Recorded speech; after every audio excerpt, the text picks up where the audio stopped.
Well, it's a few days later, and I'm now in Copenhagen, Denmark, sitting here with my water lilies, and I'm ready to kind of give my thoughts on the Berlin launch event for NIO in Europe. I waited a couple of days because, here on this channel, I usually try to keep it a little bit mellow, a little bit low-key. I strive to not really go for hot takes and quick reactions for anything. And, I think that was probably the right idea because it seems like now NIO is already starting to walk back a little bit about what they said during the launch. If for some reason you follow my channel but you don't really keep up to date on NIO, it's weird, but NIO announced NIO Subscription, which is basically a kind of lease-like offering instead of offering the ability to purchase cars in Europe. Many of the details can be found in the live stream that NIO put out, or you can go to their website and figure it out. I'm not really going to go over the details here today. Instead, in today's video, what I'm going to do is talk about the launch event itself, which I attended, give you my impressions of that, and also give you my thoughts on NIO Subscription, a couple of ways that maybe they can communicate it better, and a couple of ways possibly they could improve it. So with regards to the event itself, it was really very similar in structure to NIO Day in China. There were various booths explaining the entire NIO concept, from NIO Life to NIO House to NIO Cafe, the community, NIO Power, and so on. The only real major difference from NIO Day in China was the distinct lack of user groups who have their own activities or their own booths at NIO Day. In Suzhou last year, many different user communities or user groups from cities all across China, they set up their own booths and they showed off their local NIO community. One of the things that really makes NIO unique in China is how NIO users have built authentic communities full of friends that don't just share in a common ownership of NIO cars, but they also share their hobbies and their interests, and they build genuine friendships thanks to the NIO app and the NIO user community.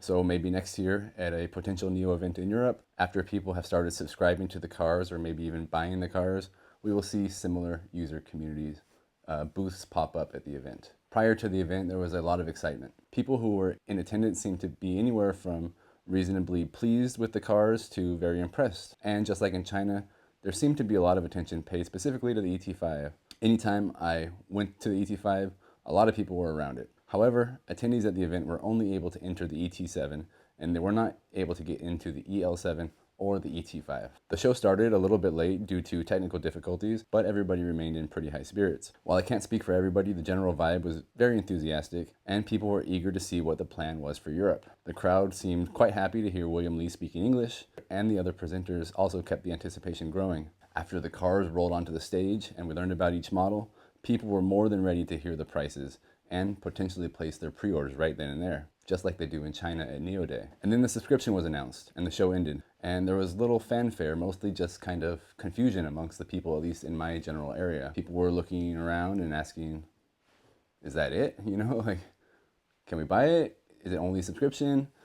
What did I miss? The general collective feeling was that we all kind of must have missed something. That's not to say that the show was bad. I think generally most people were pretty happy with the show and the event, but we're going to talk right now about ways that I think the show could have been done a little bit better in introducing NIO to a new market. Of course, these are just my opinions, so feel free to comment and disagree with me if you do, and let me know what you think could have been done differently. Or if you think it was done perfectly fine, that's okay too. Make sure you leave a comment. So I think one thing that NIO did during the event is they didn't really want to focus on their Chinese roots too much. Of course, they're a Chinese company, but they're also a global brand, or they aspire to be. They avoided talking about China, which I think is kind of understandable due to, global politics and maybe preconceived notions about China or Chinese manufacturing, or just general prejudices that exist.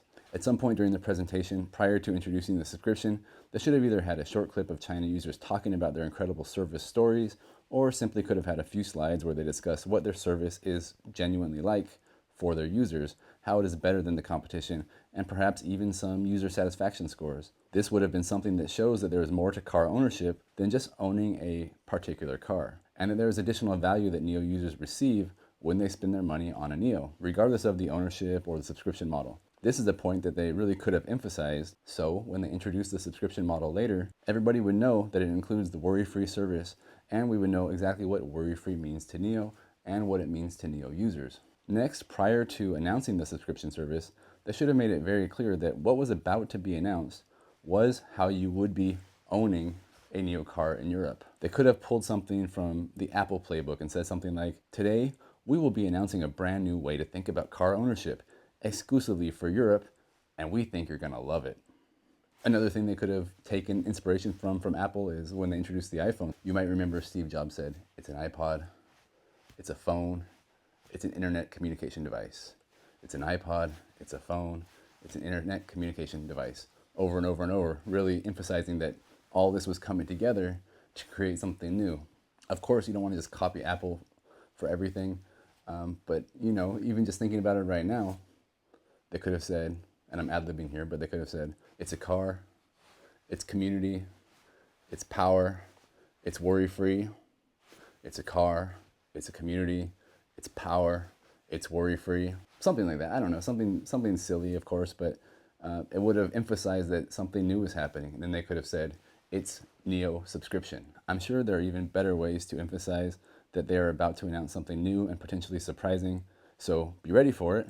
But I don't have months to plan this video like they did. So there really should have been a better way for them to communicate what was about to come. The biggest problem during the entire launch presentation, in my opinion, was pretty poor communication during the most important part of the show. The rest of the show was pretty high quality, as is what's to be expected from NIO. I think the reaction probably would have still been roughly the same, after the show. But at the time, you would know, okay, this is what they're announcing. They're announcing something new for how you own a car or subscribe to a car. So I really just think it wasn't clear what they were announcing right before they announced it, and they could have done that slightly differently. But I do think communication at a launch event dedicated to hardcore NIO fans or EV enthusiasts in general isn't really the most important thing at the very end of the day. What they really need to do moving forward is to use their sales staff and their marketing staff to directly communicate with potential NIO users why it is a better model, where the value lies, and so on. After a few days of thinking, I do think there are some good reasons why they have chosen to go the subscription route. First, I am sure that they've been working on this entry for years, and they really do have significant data showing that this is a viable model for them. I have found that NIO is a highly competent company full of really genuinely smart people, and I'm sure they've done the research, ran the numbers, and they know that every car that they can currently ship to Europe, they will be able to find a subscriber for. They still can't really meet demand for their cars in China, and a subscription-only model will allow them time to make a slower, more deliberate entry into new markets. With a highly flexible subscription model, they can be faster to adapt to different customer concerns or needs in different markets that are very, very different from China, and with consumers who are very, very different from the Chinese consumer. This will allow consumers to take a risk on an unknown product, provide feedback, and for NIO to listen and to adjust as necessary. When purchases become available in due time, consumers will have more assurance that the product matches their needs and the needs of the local market in general. After the early adopters in the subscription model have fully validated the products and the services, I think that NIO was always planning to also sell the vehicle just as soon as production was able to ramp up and meet demand. And it seems that NIO is already listening to their users and are adapting and potentially offering a purchase offer sooner than initially planned for. I still, of course, don't think it's going to come right away, but perhaps early next year, around the time of the ET5 launch. I'm pretty sure there's already other YouTube videos and posts online with people trying to make sense of the cost and to determine if it's a good deal or not. So I won't really get into that. Instead, I want to make a personal case for how NIO subscription actually isn't that bad, at least for my needs. So let's briefly look at what the NIO subscription includes, and I mean really brief because I scoured the German site and the German NIO app, and I really failed to find details about what's included. The subscription in Germany includes 1,250 kilometers per month, insurance, a full service package, free delivery, battery as a service, comprehensive power solution, NIO community, and NIO user benefits. So I think some of these are obvious, but I am curious about what the comprehensive power solution is and also what the NIO user benefits are. So it looks like a NIO wall charger is part of the comprehensive power solution based on the icon, but I couldn't find any actual details about whether that's included with the subscription price, if installation is included as well. If those things are included, that already saves you at least 500 euros right out of the gate, if not more. I'm also curious, does the comprehensive power solution also include free charging when 200 or more kilometers away from your home, like in China? In China, it includes that 12 times per year. Does the comprehensive power solution also include a mobile charging van? So if you get stranded somewhere, you can call NIO up and they will come and charge your car. All of these perks really help to add value in China. And I'm not saying that they're necessarily needed in Europe or they should be exactly the same in every country, but I do wonder what is actually comprehensive about the comprehensive power solution that they're offering. Some of the other user benefits that we get in China that I found quite useful were the free car wash coupons, as well as the option for designated drivers after a fun night out. Other benefits NIO users have in China include airport valet, or the option to borrow a NIO for a cost, of course, or NIO points when visiting a new city. For example, if I subscribe to a car in Germany and then I ended up flying to Oslo maybe on a business trip, would I be able to have a NIO waiting for me that I pay for with NIO points? If so, that is a great perk of being a user. Again, I'm not expecting every benefit or service to transfer over one-to-one from China to Europe, but if there are similar benefits to these, will they add value to the package and make the cost of the subscription a lot more palatable to people who might have originally thought they were simply getting a car, but are actually in reality getting a total worry-free user experience wherever they are in whatever country that NIO operates. If anybody has the full details of the NIO subscription and what the user benefits are and the comprehensive power solution are, please send me a link because I couldn't find it. So with all of that out of the way, here's why I think that the subscription plan is still a pretty good idea, but without comment on the pricing if it is fair and reasonable. So from a personal perspective, I would have loved to subscribe to NIO last year instead of buying my own car. I am quite a flexible person. I don't always know what's next for me in life.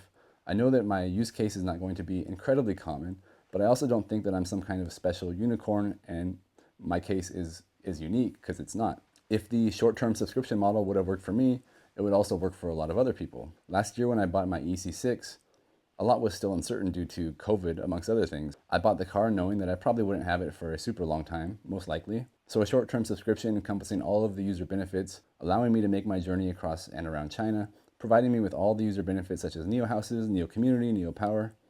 Heck yeah, that would have been incredible. Instead of buying a car for $65,000 and then selling it a year and a half later, I could have just subbed to the car for 2 months. And then when I went to visit the United States, my home, for a couple months, instead of parking my car at my parking lot and just having a giant paperweight, I could have used the flexibility of a subscription plan to cancel and then start back up again when I was back in China. And now I'm here in Europe. I bought a Eurail pass. It cost me like 400 euros. I can only travel for 10 travel days on the train during the course of the next 2 months. I'm limited by the rails of where I can go, the timetables of when I can go. A NIO ET5 for maybe a little over 1,000 euros for 30 days, that's actually pretty desirable and really competitive, especially if it was 2 people instead of just me. Not only would the price be similar, I'd have a lot more flexibility and a lot more fun. Of course, these are not the use cases that everybody's gonna have, but again, I know I'm not totally unique, and I'm sure that these kind of situations and other situations that are suitable for short-term leasers or subscribers, they're also possible for other people. Next time I come to Europe, if I plan to spend at least 3 or 4 weeks here, I would definitely try to get an ET5. I don't think NIO's plan is to be a rental car company, but compared to what you get through a general standard rental car agency, subscribing to a NIO short-term seems like a really, really good deal. Long-term, subscribing to NIO may be less so for different people. You don't get to retain the car after you spend a lot of money on it. You don't own it outright. But short-term is really, really good.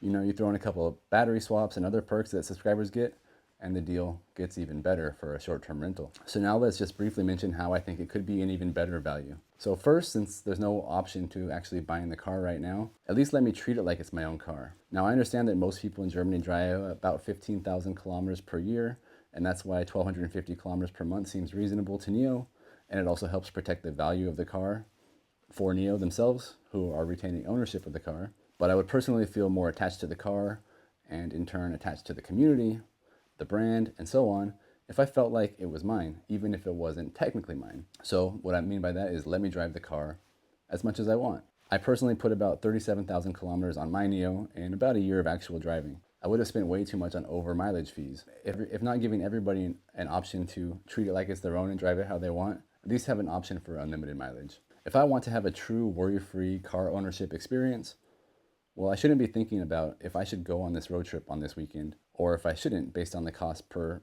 mile or per kilometer. And I know it's not very much money, actually, if you do go over, and if you can't afford a car as expensive as a NIO, then you could probably also afford to pay maybe a couple €100 extra each month for going on road trips, but still it does add up. It might not be technically a worry, but it is an extra consideration to think about every time you do want to hit the road and travel somewhere. And the point of the subscription, at least from my understanding and how NIO introduced it, is that it should be a total worry-free, flexible experience. It's not a lease. It's not something that you have to really think about. It's just a subscription and you get a car and you don't think about it because everything's taken care of. But with the mileage limit, of course, that's not the case. Additionally, since I want to be able to treat it like it's my car, at least with long-term leases, they should probably allow you to customize the car how you want, wrap it how you want, change the rims, do all that sort of thing. Again, treat it like it's my own. Maybe NIO can offer this service themselves or through approved third-party auto shops. But if I have a long-term lease, let's say 3 years or more, let me treat it like it's mine. I do understand that these both might be unfeasible, but if subscription remains the only way to own a NIO in Europe, then these kind of options to make it more my own car, it makes it more desirable, at least to me. Add on whatever user benefits you can, like I mentioned that we have in China, plus of course top-notch service, free power swaps, and everything else already included in the subscription, and it starts to make a lot more sense to subscribe to NIO. For company cars, of course, this doesn't necessarily apply, and that's where a lot of these leases happen. But this isn't a lease, right? This is something different. This is a new paradigm that NIO wants to use to differentiate themselves as much as possible. So really make it a worry-free subscription top to bottom, 100%. But again, it seems that NIO's already started to walk it back. NIO got a ton of press for this, more than they probably would have if they would have just announced standard pricing schemes. So in that sense, this worked. And as they continue to listen to their users and evolve their plans moving forward, this will continue to generate a lot of chatter and also goodwill from their users and from future users who see them working to please as many people as possible. In the end, the announcement of a subscription-only model was probably a good thing for NIO, and eventually offering multiple ways to be a part of the NIO user community, including buying outright, buying with battery as a service, or subscribing, can all be models that can coexist and offer different ways into the ecosystem for different types of consumers. So that's my take. Thank you for watching. That's the end. Bye-bye.